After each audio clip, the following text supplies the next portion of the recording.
This is the first video I think I've ever made that has absolutely nothing to do with courtrooms or government.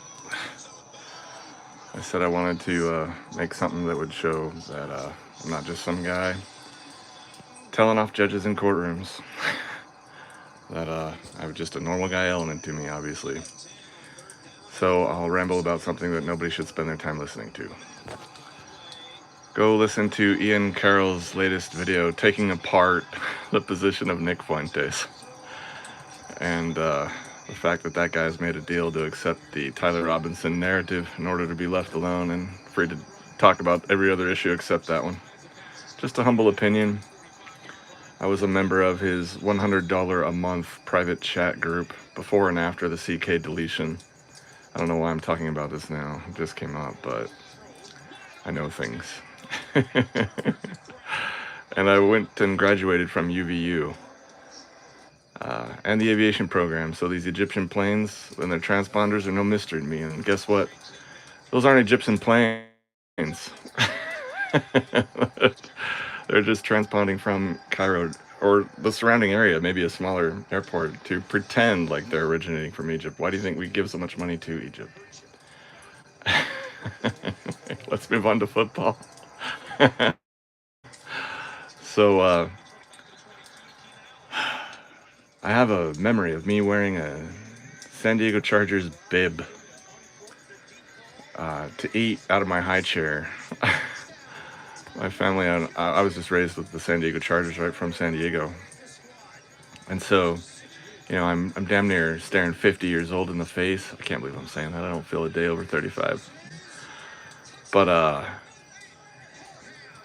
that's a long time to be a fan of the one football team, right?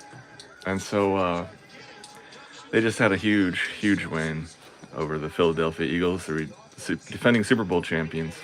Both teams are 8-4. Both teams need it bad.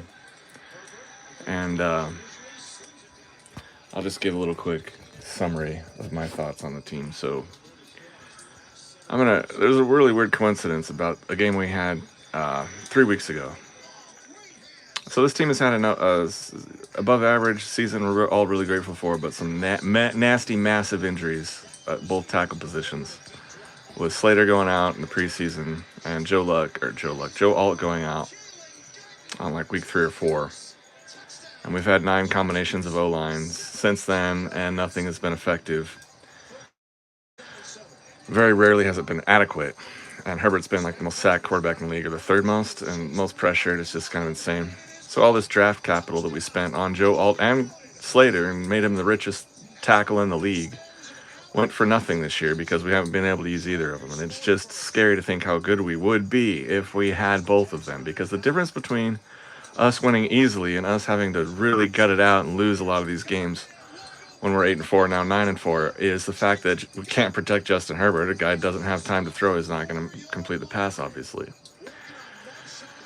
But when I'm talking about what happened 2 weeks ago, it really hadn't happened to me in quite some time. I mean, it was really probably, well, I'm not even going to mention it, but we lost a game to the Jaguars, and we didn't just lose a game. We lost it in a fashion that I just made me embarrassed, really. Not like embarrassed, like taking it seriously. It is just a sport, so I don't like walk around embarrassed. But what I mean is, I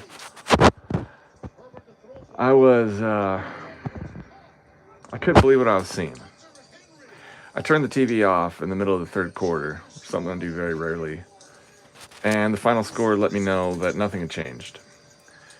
And I found out that from the post game that I didn't watch football for a week after that, or even listen to anything. Football didn't exist for me for a week after that, after this loss to the Jaguars. I think it was like 38-6 or something like that. We just didn't even show up to compete. And it was the first time we really got pasted like that. And most times if we get beat in the first half, our coaches are really good about making adjustments, and we have noticeable improvements in the second, even winning the game from these improvements. Not this game. We were competitive in the first quarter and then just dropped off the radar. Never recovered. Never made improvements. And our team had given up. I've played football when I was young. That doesn't mean anything. But what it does mean is I recognize when people give up, when they're not putting out 100% effort, when they're not rushing sprinting to the ball. They're just not putting their all into it. And I've never seen that from this team before. I can't remember the last time I saw this from this team. I just don't know. It was a massive coaching failure to tolerate such displays of less than 100% effort, even when you're getting pasted. And I mean, I would have loved to see a guy or two benched just to send a message to the rest. Like, what the hell was that? You know, like the team quit. The team quit. I'd never seen the team quit before. They just resigned themselves that they were just going to get pasted this game, and that was it. And I'm not wanting guys to risk injury for a lost game, but I'm just saying the exertion of rushing to the ball and showing that you're, still competitive and you've got pride, and yeah, you're going to take this pasting well, walk out of here with your head high. And yeah, even though I didn't watch the entire fourth quarter and the last half of the third, I had seen enough. By the way, I should clarify that I'm not the type of guy that gets emotional over these games in a negative way. I have a certain threshold, and if the irritation exceeds a certain level, I'll just emotionally turn it off and not watch it anymore, because I'm not getting like negative angry or whatever about sports. It's not in me. I'm not going to happen. So with that, yeah, they just completely quit. And then the worst part of it is that we just went into a bye week. So we were at 7-3, could have gone 8-3. No shame in losing to the Jags. Jags are a great team. They pasted us in the playoffs like I wouldn't believe. I'm not even going to mention that disaster. And if you look it up, you'll be like, holy cow. No shame in losing to them. They're playoff bound. They really turned it on recently. And okay, cool. But then going to the bye week, nothing. So then our next game is the Raiders. We paced them like we should have. And then we have this game here. And between both games, the faith gets completely restored, thank God.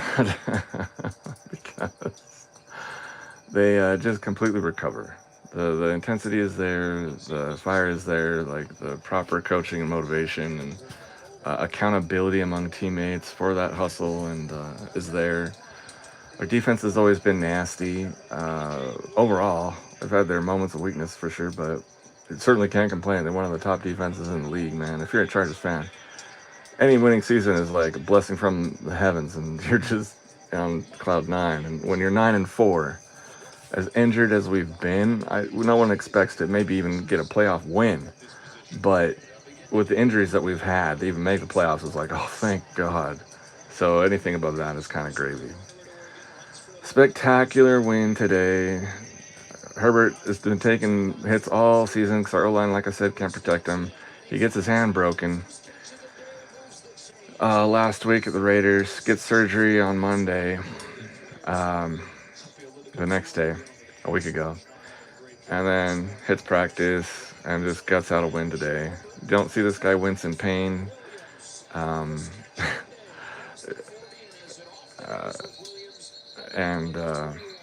It's hurting the way he's protecting it. And he struggled in ways because of it, but man, I've been watching this guy obviously since day one. I've never seen a quarterback with this high of a ceiling so early in his career. He's 100% top tier. I don't rank quarterbacks 1 to 2 and 3 and 4. They're just on top tier, second tier, third tier to me. This man is a future Hall of Famer, 100%. And if he doesn't win any Super Bowls, it'll be a team that lets him down, not any flaw of his. He might as well be genetically engineered. I've never just seen an athlete like this. By the way, he's got like a 4.3 GPA type brain and awarded for his academic achievements while being this top student athlete. Just won the lottery of all lotteries in the genetic roll of dice. And obviously he's just got the mental toughness to handle everything that's coming his way. Over 4, 5, 6 seasons now. We made him the richest quarterback at the time when we paid him. Earned every penny, and I think only Joe Burrow has something that I admire over what Justin Herbert has in that category, and that's just his overall attitude. Joe Burrow just looks like a damn psycho. He looks like he could be a serial killer. And there's a certain type of quarterback that, if that's the way they're oriented, he's got that dialed up to 10. He's vicious. He's as tough as nails, just as tough as Justin Herbert is. and he's just got a killerest look. You just look at him and you're like, oh my god, I would play for that guy. I would dig in the trenches for that guy and bleed with that guy. Like, damn.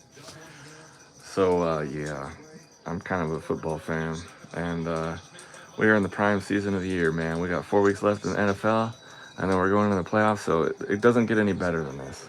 This final quarter of the season to build up to the playoffs, it doesn't get any better than this. Chargers have four tough games. KC is next. Houston, they're playing optimally. Cowboys are above 500 and threatening for the division. They're really happy that we beat the Eagles. So are the Detroit Lions. I love the Lions, so glad to help them. Oh man, it's just such a. It feels like your T levels go through the roof. Oh, I just love this team. I obviously follow and know so much about the players, and we have the best announcer with Matt Money Smith. It just makes it so enjoyable to listen to. The guy is just intimately familiar with the team, works with them, knows the players, knows like on the family level, travels with them, is known by them. He's been doing it for like 7 years. It just makes it all the better. Got the brand new SoFi Stadium. It's just second to none.